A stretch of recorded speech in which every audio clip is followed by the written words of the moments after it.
Welcome to Live Daf, your online Daf Yomi Shir. Shalom Aleichem, welcome back. Today's Daf Yomi is Kesubos, Kuftalad. We are right on top of the Amud and right in the midst of describing what occurred on the day of Rabbi HaKadosh's passing. Says the Gemara, Hahu Yoyma Denach Nafshe de Rabbi. On that day, the Rabbi passes away. Gozru Rabbanon Tanisa. The Chachamim declared a day of fast, a tanis, in order to daven for Rabbi HaKadosh's recovery. Uba'u Rachmi, and they davened. Va'amri, and they declared, Kol man da Omar noch nafshe de Rabbi. Whoever dares announced that Rabbi HaKadosh passed away, Yidoker bechoreb, will be struck by a sword. Nobody give up. Keep on davening. Don't declare him as dead, as too ill to survive. Slika amse de Rabbi le'igra. So they're davening, and Rebbe's maidservant goes up to the upper floor, to the roof. Amra, and she started davening herself. El yoinim mevakshin es Rebbe. The malachim above are summoning Rebbe to Shamayim. Vatachtoinim mevakshin es Rebbe. And likewise, the tzaddikim down here below, Amevakshin es Rebbe, they too want to hold on to Rebbe. It should be your will, Hashem, she'akufu tachtoinim es helyonim, that the ones below the tzaddikim should override the elyonim, the tzaddikim davening for Rebbe's recovery should succeed. This is what she said initially. But given the chazoi, once she noticed that Kama Zimni, it's been many times the ayil lebeis hakise, that Rebbe entered the washroom. Rashi says he was a chayli me'ayim, suffering from an intestinal disorder, and when he had to go to the beis hakise v'cholat tefillin, he would remove his tefillin in deference to the tefillin umanach luin, put them back on again afterwards. V'kom mitztayr was very disturbing and distressing for him. It was difficult. So she saw him in pain. Amra, then she switched her attitude. It should be your will, Hashem, that the entourage in Shemayim should override the ones below. He should pass away. Problem is, the Chachamim just kept on going, davened, and he wouldn't pass away when they were still davening. So what did she do to stop them from davening? Shakla kuza, she took a pitcher. Shadya mi'igr la'ara. She tossed it off the roof. It landed, crushed down below. It created a tumult. Ishtiku mirachmi. For that small moment, they stopped davening. V'noch nafshei de Rebbe, which allowed Rebbe to pass away. This is like the story of David HaMelech, described in the Gemara and Shabbos. He couldn't pass away due to the fact that he was davening the entire Shabbos, learning the entire Shabbos, and the Melech HaMavis had to take him away. So he went to the backyard and made a rustling sound, made a tumult amongst the trees, and he went out to check at the scene, and he stopped learning for that moment, and that's when he took him away. So Rebbe passes away, and the Chachamim apparently, felt something amiss. Amru le the Rabbanon, the Bar Kapara, Rabbanon Tel Bar Kapara, one of the great Talmidim of Rabbi, Zil Ayin, go see what happened. Ozal Ashkechet Nafshe, in fact, Bar Kapara goes and discovers Rabbi to have passed away. Kare lelevushe, so he did kriya, tore his beged as an expression of mourning, Va'ahadri lekare la'achori, but not wanting to display it publicly, he sort of turned the torn part to his back so they wouldn't see it. He returns and starts speaking to them. Pasach va'amar, he begins, Elam, the malachim in Shamayim, umetzukim, and the strong ones, the tzaddikim who hold up the world down here. Both these groups, ochsu baran hakodesh, they were sort of tug of warring. The Oren HaKodesh, the Rabbi HaKodesh. They were fighting over Rabbi. Nitzchu elam es hametzukim. Ultimately, the Malachim were victorious over the tzaddikim. V'nishba Aron HaKodesh, and the Aron HaKodesh was taken into captivity. So he hinted to them about what happened. Amru later, they asked him straight out, Noch nafshe? Do you mean that Rebbe passed away? Amru, he tells them, well, Atun Ka'amrisu, you have said it. Va'ana leke amri ka'amina, I didn't actually say it, but yeah, you guessed right. B'sh'as pitirase shel Rebbe, says the Gemara, when Rebbe passed away, Zokaf eser esba'osav klapi mala, he turned his 10 fingers upward towards Hashem. Omar, and he declared as follows: Ribono shel olam, Hashem, master of the world, Goloi v'yudol lefanecha, it is known and revealed to you. I took all my efforts, all my 10 fingers, so to speak, and I invested them in Torah. Every ounce of my body was invested in Torah effort. And I had not derived pleasure from this world, even a small measure of pleasure, which would equal a small measure of effort corresponding to one of my fingers' efforts involved in Torah. So it was sort of a analogy, sort of a mashal. He was trying to say that even a small amount of partaking from this world, I didn't do that.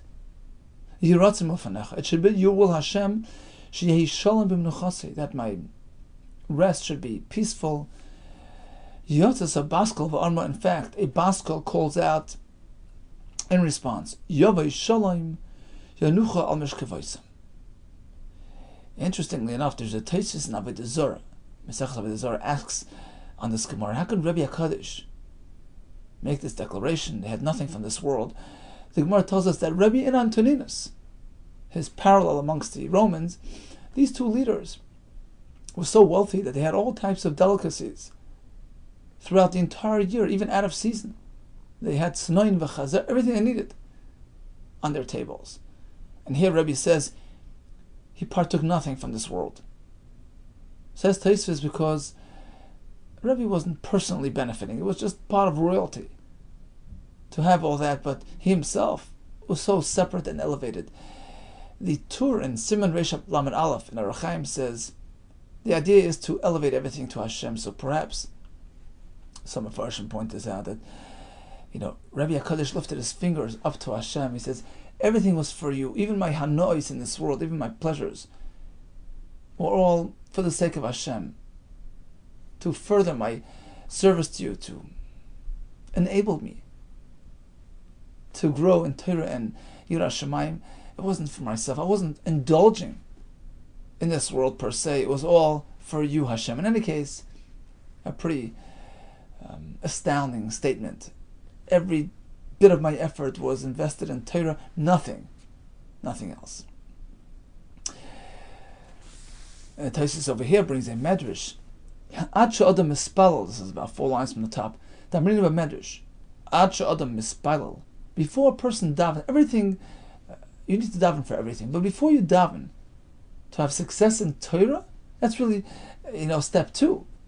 Ad she'adam mispalel, she'ikones Torah l'techkufa, before you daven, to be zoicha to Torah. Yispalel, before that comes another tefillah.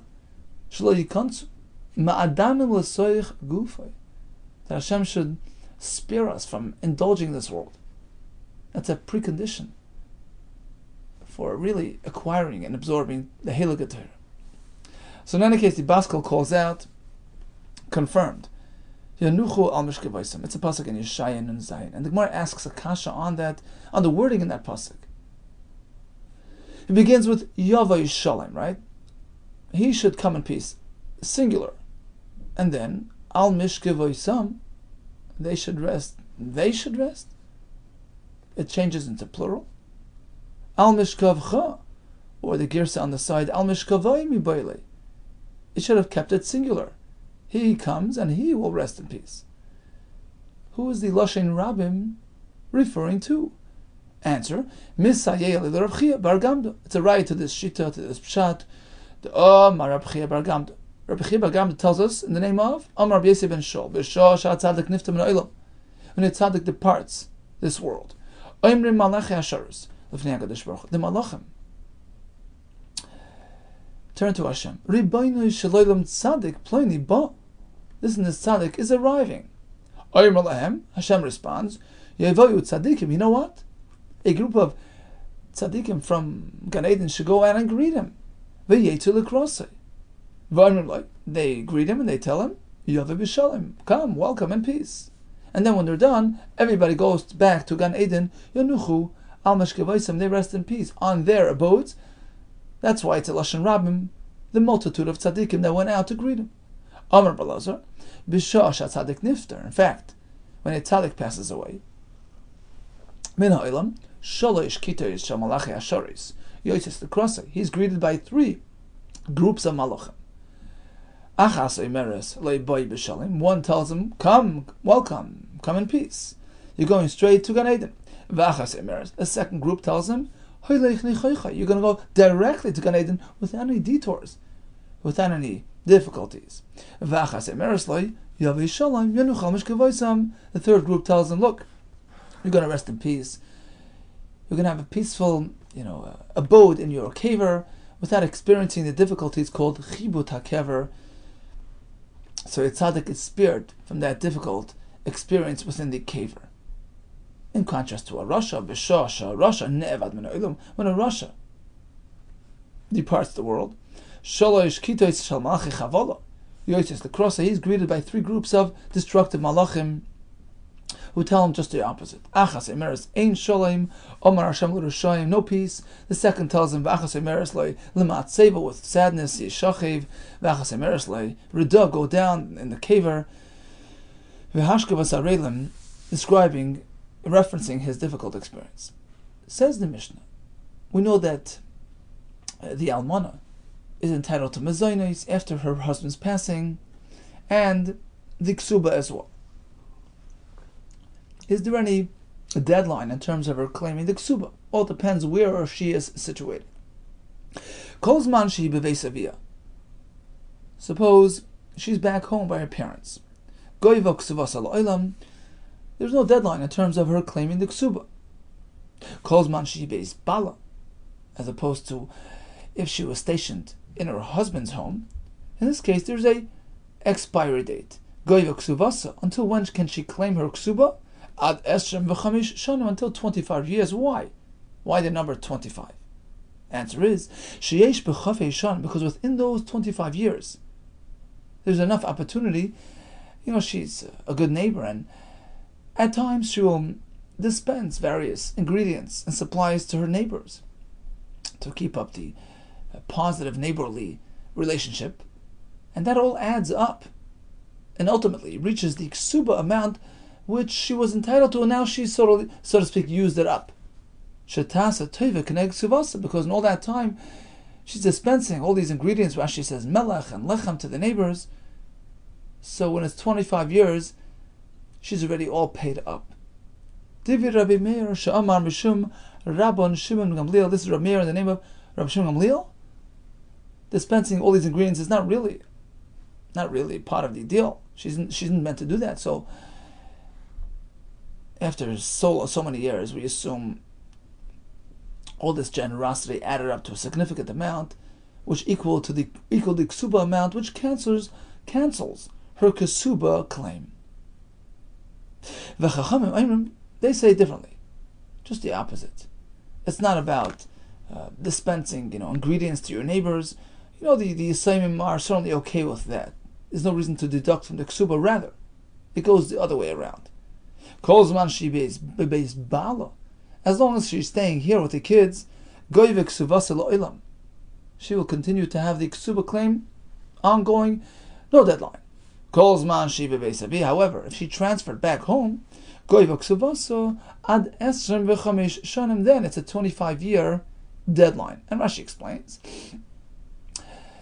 why do you wait so long? 25 years, that's a lifetime. So apparently you forgave, you gave up, you were moichel the Ksuba. But when you stayed here with the kids, there's reason to believe that she wasn't comfortable bringing up the Ksuba topic. They were being so nice to her, serving her, in which case her silence and her lack of bringing up the ksuba on the table, is not indicative in any way of her forgiving and foregoing that claim, and therefore there is no 25-year expiry date. Concludes the Mishnah, Mesa. Suppose the almana passes away, in which case the ksuba claim gets passed on to her children.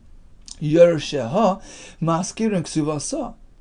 So the Yershim have the opportunity to mention, to bring up the ksuba claim again. Ad esrim v'chamesh shanim. Again, it's the same idea. It's a 25-year deadline. Some say it means from her passing. Some learn that it means from the husband's passing. But once you're past 25 years, it's assumed to be forgiven. Let's go back to Rabbi Meir for a moment. 25 years, you've given out, the lechem and the melech to your neighbors. Your ksuba is paid up. Avakasha. Not everybody has the same ksuba amount. Aniyah should be Yisrael. A rather poor, women who has a basic ksuba without any frills, without any supplemental amounts. It's a total of 200 zuz. Ad esrim v'chamesh shanim. So until 25 years, you have that claim, but once you hit 25 years, you've sort of used up the entire ksuba by way of dispensing the ingredients. Umarta bas baisis esrim v'chamesh shanim, and the same applies to the wealthy woman, Marta bas baisis, one of the most wealthy widows in Yerushalayim. Her ksuba was certainly of a greater amount. How could you compare the basic amount to the enhanced ksuba, regular isha, to the wealthy isha? You're talking about apples and oranges. So many, the amounts are so different. So this 25-year rule of thumb, how can it apply equally? How could it be a set formula, irrespective of your ksuba amount? Amar Lehi responded, Lefum gam lo shichna. The size of the camel's load is proportionate to his ability to carry, which basically means the wealthier you are, and your wealth is reflected in your ksuba amount, the more generous you are and the more you give out. So ultimately, once you hit 25 years, it is assumed that you have already taken advantage of your entire ksuba amount. Iboilu, here comes an interesting question. If the point is that you're deducting because of the dispensations, what about prorating it? So we assume that in 25 years' time, you've sort of distributed the entire amount pertaining to your ksuba. What about halfway through, 12 years through? Do we deduct half the ksuba? What about 1 year through? Do we deduct a 25th? According to Rabbi Meir, Teku, we leave it unresolved. According to Chachamim, they take on a totally different perspective. It has nothing to do with her giving out the things to the neighbors. Rather, once this reasonable amount of time had passed without any mentioning of the ksuba, it is assumed to have been forgotten. Asks Abai to Rav Yosef, when exactly do we assume she forgave the ksuba? Right at the moment, at the point of 25 years, at that second, and not a second before, not a second later. Let's say she comes running a minute before Shkia on the last day of the year 25. She has a right to claim the ksuba. 2 minutes later, after Shkia, lo gavya. That's it. She lost her claim. What happened between those 2 minutes? Bahi purta. During that short period of time, Achilta, you're assuming she gave up the ksuba. How does that make sense? Amar Lehi responds, yes, correct. That's how you apply halachos, with absoluteness, and it's just the way Torah works. Kol midas chachamim came. That's how chachamim applied all the measures and shiurim in the Torah. Kol midas chachamim came. Rabbi Chana Wasserman in Kovetz Shiurim writes that he meant to respond to him like this. He says, even when we speak about das of a person's mindset, it's not about, our psychological perspectives. Rather, it was all taught to us. It was all accepted from Har Sinai. So Moshe Rabbeinu was makabel all these things, and he passed it on to the Chachamim, who gave over this determination that 25 years is the maximum time ksuba claim to still be considered active. So basically, she's sort of foregoing and giving up until we hit exactly 25, and that's sort of, the conclusion of that mechila process. And it's a halacha like any other halacha. In fact, he brings the Rav in the beginning of Pirkei Avos. Moshe kibul Torah Sinai. Why is it so important to begin Pirkei Avos with a reference to Moshe Rabbeinu accepting the Torah from Sinai? So the Rav, the Bartanura writes, the point is to highlight that midos toives, all issues of propriety and etiquette. It's not a question of just societal norms and trends which change from one day to the next. Torah's midos toives, Torah's musar, Torah's way of life, the lifestyle of a yid in terms of his character traits and midos are not just guesswork and what appears to be proper and appropriate. Rather, it was also considered part of Hashem's Torah. Moshe kibul Torah Sinai. It's all rooted in the Torah. Our way of life, our perspectives, our midos are absolute and eternal. So bottom line is, kol midas chachamim came. The same thing applies to all measures, all midos taught us by the chachamim. I'll give an example. Keni barboim sa'ah toivel. What about the shear of water in a mikveh? Chachamim tell us it's meant to hold an average person, but go figure who's an average person. It's something we can't really conclude on. Chachamim know it's 40 sa'ah. Barboim sa'ah toivel. Barboim sa'ah chasar kurtav. Let's say the barboim sa'ah is missing, just even a drop. Eina yachai litboil. It's unsuitable for tefillah. Eina yachai litboil ben. Likewise over here, the shear is sourced in the Torah and is absolute. Amar Rav Yehuda Marav.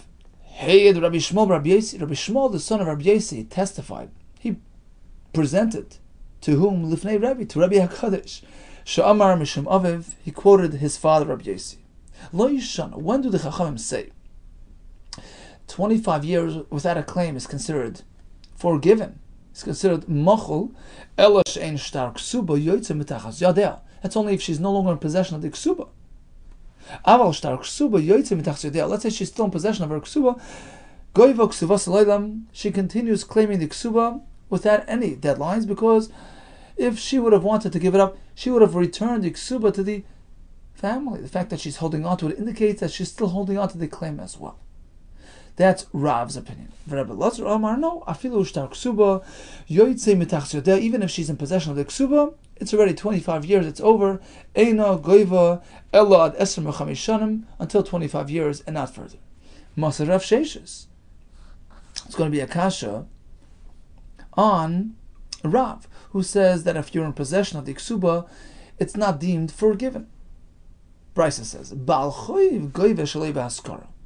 Although when it comes to an almana, unless she said something within that 25 years, 25 is the deadline. But a Ba'al choiv, a creditor who has an ordinary monetary claim on his friend, he can collect and collect without any concern of deadlines, even without having mentioned, without haskara, even though he didn't bring it up for the last 50 years.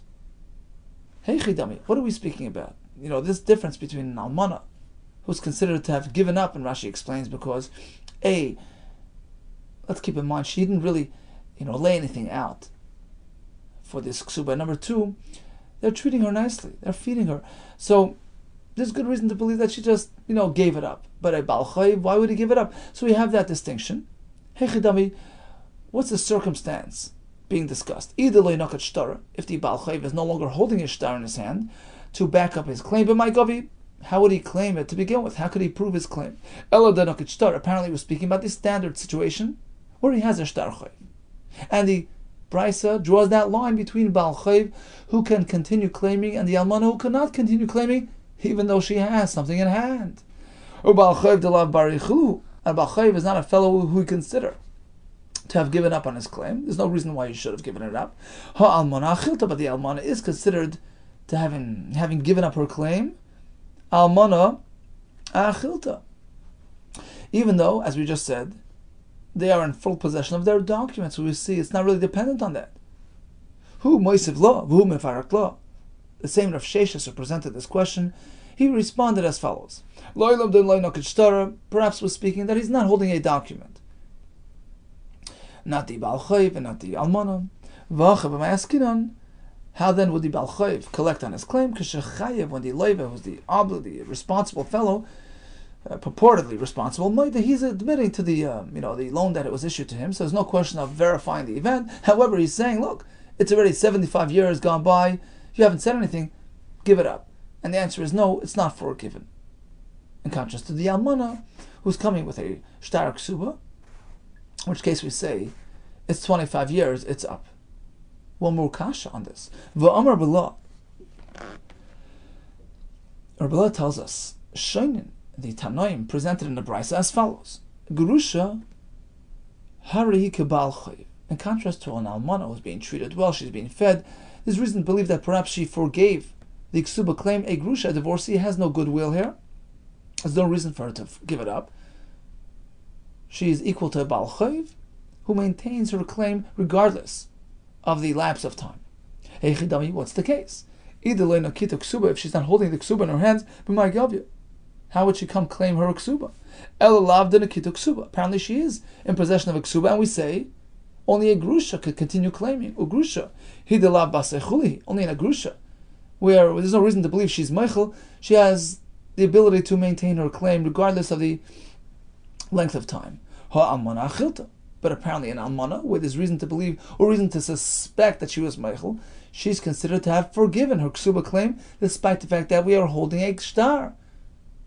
This is inconsistent with Rav, who said that if there's a shtar in hand, there is no mechila. Same teretz as before. Perhaps there is no shtar. How would a grusha come to claim? Well, maybe they're in full agreement in terms of the fact that she never got her ksuba. But the concern is that perhaps the lapse of time indicates mechila. The answer is no. Amar of Nachman bar Yitzchak. Tani Rabbi Yehuda bar Kessler. Rabbi Yehuda bar Kessler presented a brayso b'masnisa, which was learned in the Beis Midrash of the Bei bar Kessler. Rashi says bar Kessler was a chacham, so it's different. It's a different person than Rabbi Yehuda bar Kessler's father. Otherwise, it would just say Tani Rabbi Yehuda bar Kessler in the Mishnah of Kessler. It wouldn't say bar Kessler. Bar Kessler is Rabbi Yehuda bar Kessler. So there was a person with the name bar Kessler. By the way, the Gemara many times brings Rabba bar Chana. So there's a question, right? What does it mean? Rabba the son of Chana, Rabba bar Chana, or does it mean Rabba the son of Bar Chana? Taisus actually asked this question. Taisus in Sanhedrin, I think that's Daf Hey, he says Bar Chana was his name. So it was Rabba the son of Bar Chana. It brings a raya because the Gemara speaks about Bar Chana Sichsa. His name was Bar Chana. So his name was Bar Kessler. By the way, that's what Rashi is trying to address in the last Rashi on the page. Bar Kessler Shem Chacham. Why does Rashi have to say that? His name was Bar Kessler, not Kessler. Okay, in any case, the brayso that he presented stated as follows. Tova Kesubos. Okay, the Isha gets up, 10 years after her husband's passing, and she, puts them on notice. I'm still going to be looking for the ksuba. You know what that does? It sort of resets the clock, and she starts the 25-year count again. Furthermore, if it so happens that she is in possession of the ksuba, then there's no forgiving. She can continue being goiva the ksuba on and on. Otherwise, she would have returned the document. And this is in line with Rav Shita that we just had. Shalach l'Rav Nachman Chizda. He sent a question. L'Rav Nachman Yaakov. Rebbe, please teach us. This halacha of mechila, when is it? This whole discussion in the Mishnah applies to when she's holding the ksuba, or even or is it only when she has no ksuba in her hand? That's number one. I would like to know, regarding the halacha l'maisa, do we follow the Chachamim's perspective on this halacha?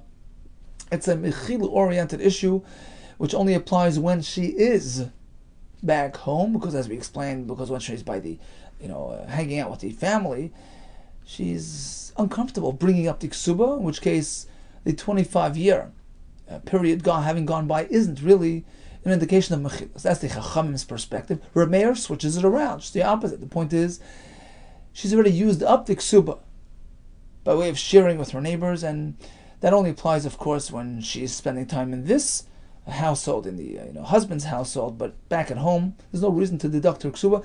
So, which is the correct approach? Shalach Lehi responded.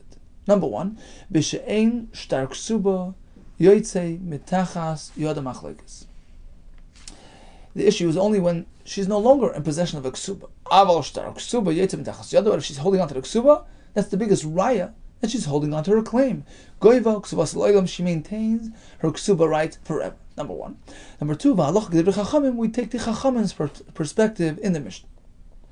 Ki as Rav Dimi, Amar Rab Shimon Mepaz, Amar Rab Shimon Levi, in the name of whom? Mishum bar kapara, lo yishano. Back to the chachamim's approach. That there is mechila, well, that only applies to what? Ela mana umasayim. It applies to the base ksuba amount. Aval tosefes yeshla. But suppose husband added a supplemental amount of the ksuba, that extra is like a gift, like a matana. Rashi says that's not considered ksuba. I was meichel the ksuba, the marriage-oriented commitment, but not the gift that he promised me. That's his shita. So we make that distinction between the base ksuba and the extended ksuba. No, afilu tosefes einla. When mechila was affected, it affects everything. The base and the supplemental, basically tesefes, is tesefes ksuba, just as it's described. It's tesefes ksuba. If you lose the base amount, you lose the extra. It's all one package. How do we know? The Amar Rabbi Ivoi, Amar Rabbi Yanai, Tanai ksuba, any additional ksuba arrangement is kiksuba dami. We treat it as the actual ksuba. There's no differentiation. Itmar nami, we learned as well. Amar Rab Abba, Amar Rav Huna, Amar Rav. So Rav Abba is quoting Rav Huna, who quoted Rav. Lo yishanu alamana masayim. This whole mechila issue applies to the base amount strictly. Aval tosefes yeshla, but she still has the extra. Amalei, Rabbi Abba, Rav Huna. So apparently, when Rav Abba heard this from Rav Huna, who quoted Rav Abba turned to him and said, Rav Huna, Amar Rav Hochi, really? Rav really made this statement? It's kind of surprising. So Rav Huna, not knowing, which direction he was taking, was he approving or disapproving? Sometimes an expression of wonderment can go either way. Amalei, so Rav Huna asks Rabbi Abba, what do you mean to ask? Positive or negative? Ishtikun kamers? Did you mean that, I should remain silent? You're not approving of this distinction? Or was it actually praiseworthy and supportive? Give him a drink of wine. Wow, l'chaim, this is really something that makes sense. So which one was it? Yes or no? Amarle, he says, actually, I didn't like what you said. Ishtikun kam. I meant, keep it silent because you can't draw a wedge between the main ksuba and the tesefes. In fact, we had it a while ago that Tanai ksuba and ksuba tesefes and ikar are so intimately connected. In fact, the Gemara gives us a full list of, I think, 15 nafkaminas. Why, in what way do we consider the Tanai? Here it is, and Nafim Dal Amebez. Amar Rabbi Tanai ksuba kiksuba dami. That the tesefes is treated like the main ksuba, and we have a list of about 15 halachas. There's no room for chiluk between the ksuba and the Tanai ksuba. You lose the ksuba, you lose the claim to the Tanai ksuba as well. Continues the Gemara. Chamsei, the Rav Chia Aricha. Rav Chia Aricha, the tall Rav Chia, that was his name, had a mother-in-law who was married to his brother, who passed away without kids. So technically she's a Yivama, but because she was Rav Chia, the brother, the surviving brother's mother-in-law, that's an erva. We learned in Yivamis not long ago. An erva does not, fall for, it doesn't go to for Yibam, right? She's not eligible for Yibam. So Chamse Rav Chia Aricha's mother-in-law, Intas Ach V'Havoyi, she happened to be the wife of his brother, who passed away without any children. V'Almana B'Veisa V'Havoyi. She was an almana. She went back home to her parents. V'Zona Eshem V'Chamesh Shnin B'Beinosh. Rabbi Aricha did the right thing, and he went and he delivered mezainis 25 years running to provide for his sister-in-law back home. That's the chi of mezainis, Tanai Ksuba, right? And he Yerush, Rabbi Yehuda was a Yerush. He inherited his brother's properties, so he's obligated to provide for the almana. So it's 25 years. Okay, 25 years are over. And, she calls up Rabbi Yehuda. She says, where's my food? Amar la, it's over. 25 years. Less lach mezayni, no more mezaynis. How the ksuba? Okay, give me the ksuba. Amar la lai, mezayni islach, you're not deserving of mezaynis. V'loi ksuba islach, nor are you entitled to the ksuba. It's over. 25 years, you're meichel. Because you've never mentioned it until now. Tavase ladina, she wasn't just going to give up. Tavase ladina kamed Rabbi Bar Shila. She summons Rabbi Yehuda to a din Torah in front of Rabbi Bar Shila. Amarle. So Rabbi Bar Shila turns to Rabbi Yehuda. Emily, please provide to me the details of the story. Easy. Gufa du uvda hechihava. Give me the essence of the story. Amarle. Well, zanis esrem v'chamesh shanim b'veinosha. I'll tell you the truth. I was a good brother-in-law. I would provide for her day in, day out, whatever she needed. All her meals, 25 years in a row, back at her parents. B'chayi demar, I'm swearing the life of my master, meaning it was a shvua, de bekatfoi toy lo. A shvua in your life, I personally delivered it, on my shoulders, so to speak. Personal delivery, daily food delivered by myself to her at her parents. So, I fulfilled my obligations, and now it's 25 years, it's over. Amar leis, or Rabbi Bar Shila tells them, well, guess what? You undid yourself. Ta'ama mai amar rabbanan. Why is it so that the Chachamim tell us? Although, if she's back home by her parents, 25 years without a claim, it's over. She's presumed to have forgiven that claim, but if she is stationed in a base bala, in the husband's, amongst the husband's family, she maintains her ksuba claim lo'elam. Why? Why that distinction? The answer is, Damrin could say, Mishum kisufa, hudeloy tava. The reason why she hesitated to mention anything ksuba related until this point, she was simply embarrassed. They were serving her, they were treating her with royal respect. She didn't feel comfortable bringing up the topic. So 25 years is no raya for mechila. Hachanami here as well, even though she was back home by her parents, you were so nice to her, you were so generous. Mishum kisufa hudelay tava. For that very reason, she felt uncomfortable bringing it up. And 25 years is no indication of mechila. Zil havla, go provide the ksuba. You owe it to her. So he didn't take heed. He did not follow instructions. So the Dayan issued to this woman a star called adrachta. Adrachta means to run, to pursue, to seek any properties that had belonged to her husband, which are committed to her ksuba. She has a right to locate those properties and collect from them. Also, look at the Rabbi. So Rabbi Yehuda wasn't happy, and he went to complain to Rabbi. Amarle, he says, Chazi Mar, do you see Hechi Danan, how Rabbi Bar Shila is treating me, how he paskind? Amarle, so Rabbi says, guess what? He is right on. Shaper Danach. His judgment was accurate and correct. Amarle, so the Isha now got a little emboldened, so she says, look, if that's the case, that I was entitled to the ksuba payouts from, that moment that I got the adrachta in my hands. The adrachta is sort of a document which allows you to repossess any properties. Well, if that's the case, I'm entitled from that moment back on. I want back pay. Leza lahadali peri. Let him provide to me all the payers that he ate from that property, which was really coming to me. Dimin hahu yaima. From that day when I got the adrachta, when I was entitled to collect these properties, until today. I want back pay with interest. Amar la. So Rabbi says, 1 second. Achvili adrachte. Could you please show me the document? So he proofread the document, and he notices something very important missing.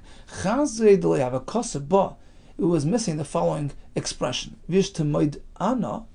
Typically, the dayanim would add the following clause. It became known to us, we were aware, the nechasim elu, the misna'ina, these properties have belonged to the departed fellow, because after all, keep in mind, the ksuba is meant to be claimed from assets which were left behind by the husband. So Rabbi Yehuda's personal properties are not committed to her ksuba. It's only the assets which she had which had come to him from his brother. So the Adrachta is meant to highlight that point. Look, it is known to us that this property actually had formerly belonged to the husband and is committed to the Kesuba. And it was missing in the Adrachta. That statement wasn't there. Amar so Rabbi tells her, it's null and void. Adrachta lav shapri ksiva wasn't written properly. You can't even make use of this document. So you can't claim back pay from the moment that the Adrachta was written. It wasn't really a proper document. So you didn't get any schusim, any rights at that point. Amar Leisa, she says, okay, ignore the Adrachta, tezel Adrachta, move away the Adrachta. At least, ishkol miyayma deshli miyayma achrasta adhashta. So apparently what happened was they gave her an Adrachta, and she located some properties, and they made an achrasta. We learned this last time. It's they publicize it. They invite the public to bid and to appraise and to evaluate. So apparently went through that process, and they arrived at some sort of evaluation of this property, and perhaps the property was never really. It doesn't seem like it was really sold. Actually, Rabbi Yehuda kept on using the property. That's what it seems from the Gemara. So in any case, whatever it is, whatever the circumstance was, the bottom line is she says, look, I understand the Adrachta, that wasn't really a properly written document. Tezel Adrachta, let's ignore the Adrachta. But at least I should have a right to this property, starting from, when they completed the appraisal process, when at that point I can just, take hold and repossess that property. So from that moment forward, I'm entitled to any produce, any income from that property. Ishka, I should get miyoyim deshlimi, starting from the moment, the day where the Yom Achrasta, the days of bidding and auctioneering concluded, ad ashta, until now. So I want some back pay. It's my field. Amar Allah. So Rabbi responds further. Hani mile. That's only applicable when there is no error discovered in the Adrachta. So the whole process was properly set in motion. The Adrachta, the Achrasta, which gives you the right. But in our case, where there was an error, a gross error discovered in the Adrachta, which falsely triggered and activated this whole process, less lamba, you can't have any claims of anything relating to the Adrachta, to the Achrasta. Rather, we start fresh, going forward, take whatever you find, and it's truthfully yours, but nothing back paid. Amr Leisa, she responds further. She was a knowledgeable woman. V'amaru da Amar, you Rava yourself hold. You've told us in other places, achrayus, tos sefer. A person wouldn't just lend his money without a full-fledged commitment from the borrower, from the loiva, that all his properties will be committed to this debt, right? So achrayus is the guarantee, which guarantees the malva that he can go and repossess properties upon the default of this loan. Suppose we have a shtar chayv without any achrayus mentioned. Tos sefer, the scribe just omitted it. It was just an oversight. Nobody would lend without achrayus. So you yourself, Rava, considers that to be an omission, something which is so obvious and presumed, even if it's not in the shtar, we just assume it was really part of the deal. Achrayus to sefer here as well. Every business is meant to know that you're supposed to focus your claim on the properties belonging to the brother. It's a standard clause in a document. Just because they left it out, okay, it was an oversight. But it's really part of the document, even if it's not in there. Rava responds to her claim. Look, there's a difference. In contrast to the achrayus, which is just a given, and is applicable even if it's not actually black and white in the document, it's sort of a default understanding. Here, it's different. In our case, leka we can't apply the idea of tos sefer. You know why? Because when it comes to this question, afilu Rabbi Bar Shila toy, even a big dayan like Rabbi Bar Shila who issued your Adrachta, it's very possible that he made that mistake. There is no difference between this and that property. You know why? Mikara, who suffer, initially he would have figured, Hani v'hani didei. Rab Chia Aricha had his own properties. He has properties taken from his brother. This and this, it's all his. Mali mahani. What difference does it make whether he gives you this or that? That perhaps was Rabbi Bar Shila's thinking, therefore he did not stipulate, well, we've discovered a property belonging to the brother, it doesn't make a difference. It's this, it's that, give her whatever it is. It doesn't make a difference. So perhaps he purposely omitted that clause. He didn't think it was necessary to identify which karka belonged to the brother. So it wasn't an oversight, it was deliberately omitted, which makes the document void, null and void. Velohi, says the Gemara, but actually it's incorrect. You have to be particular. You have to be specific in terms of what you're allowing her to collect. We wanted to focus on properties that had belonged to the brother. Why? Zimnin de Azla. Umash b'chalahu. Because, you know what can happen? Suppose he would give her one of his own properties, and she goes and invests heavily in that property, thinking that it's hers. Udabala, and the property belonging to her former husband, Michsafi, the Yerush will just neglect. He has a scheme up his sleeves. I'm going to give her that property, have her invest. I'm going to neglect. I'm not going to take care of the property that really is coming to her, the property that I got from the brother, from her husband. And then half a year down the line, when he sees that she put in all her effort and improves on that karka, Varmali says, oh, by the way, we did the wrong one. Swap it back. And now he gets a fully loaded property. Varmali tells us, Shakil didach, take what's rightfully yours. Here, this property here, abandoned and neglected. Vavli didn't, give me back mine. And she comes up short. And everybody will say, wow, this Bezdin is, it's going to put Bezdin in bad light. They didn't look after the Almana properly. It's not the proper procedure, and therefore we are particular about writing this nusach in the shtar.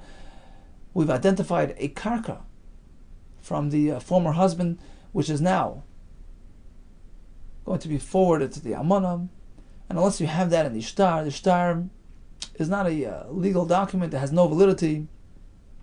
In this case, he says to the lady, okay, going forward, yes, but no back pay.